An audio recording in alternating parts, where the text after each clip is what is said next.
Welcome back, everyone. Well, who says you can't buy me love? Skidmore, for the last 14 years, has proved that they can.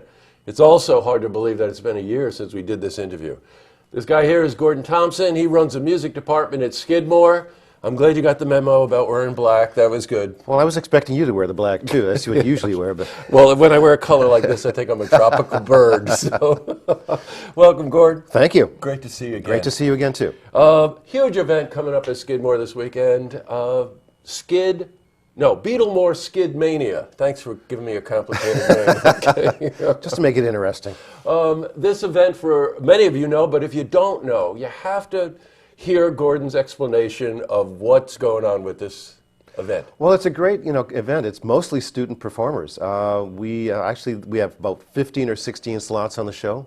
Well, this year we had 35 acts audition for those 15 slots.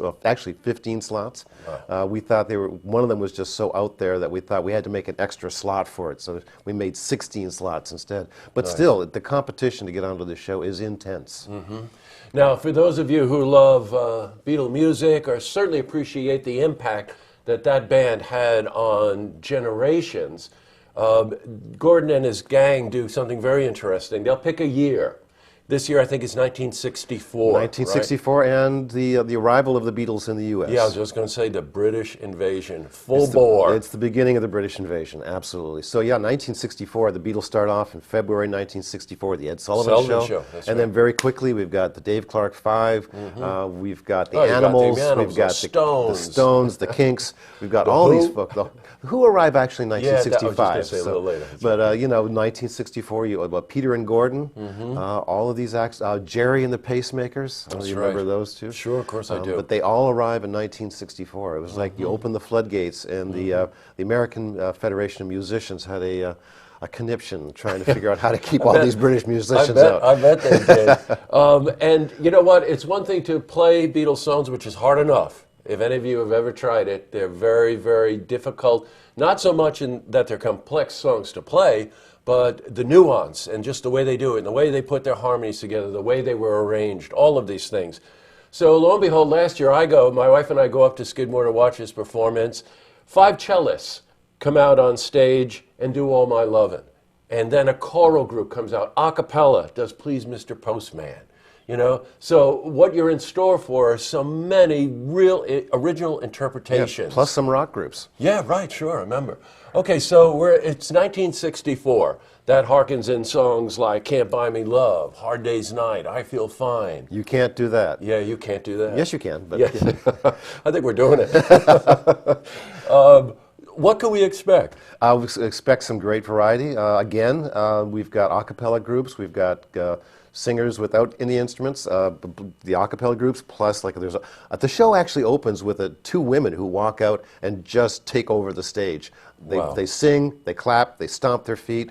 They just open up the show like that. They're followed by a rock group that does a ska version of Twist and Shout. Oh my God. So there's just lots of great. There's a guitarist comes out with acoustic guitar, does a version of Kansas City. There's just lots of great new interpretations of these classic songs. And you're right, Beatles songs, sometimes it's the nuance of getting them across. That's right. I would also argue that I think part of it is the Beatles version is so deeply embedded in our brain that hearing a new version of that song can challenge us, or trying to establish a new version for yourself. It's funny, there's a new release that I know you're aware of called The Art of McCartney. Oh, yes. Which is a bunch of artists from this generation all the way back to the original, like Billy Joel. And to hear them do that, but the Beatle versions of songs are so embedded in our heads. We know where every nuance is Right, now. So right. somebody else does it. It's difficult to make the transition unless they do what you're doing, which is to say, let's clean the slate. We're going to do this a cappella. We're going to do this. Yeah, well, we do both, actually. Yeah. And one of the things that's happening this year is there's a little faculty band that plays too. That's and right. We've been working to try to recreate the version of A Hard Day's Night, which means we spent a lot of time trying to figure out that opening chord. Yeah, that's right. Got ourselves a Rickenbacker electric 12-string that's right. to kind of try to capture some of that sound. But we're also putting a little twist on it, too. We've got a couple of singers joining us, too, to kind of as backing vocals and things like that, just to add some dimension to it. To this point, I remember last year, Dave Mazwick, and the gang came out and they did This Boy. Yeah. And I was thinking, there's a student group does This Boy this year, and they kill it. do they kill it? Because you guys killed it. And I kept thinking to myself, who's going to handle that high part in the bridge? And there's Dave Maswick jumps in. Of course, he's got one of those voices that can just go up to the stratosphere. Oh, Dave Maswick? Yes. Yeah. It was a great version. All right, well, you get the idea. We love this one.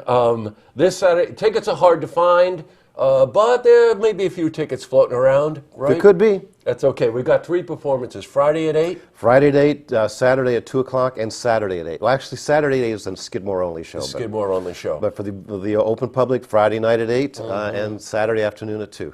So I don't care what generation you are. I've got a granddaughter that walks around singing Yesterday.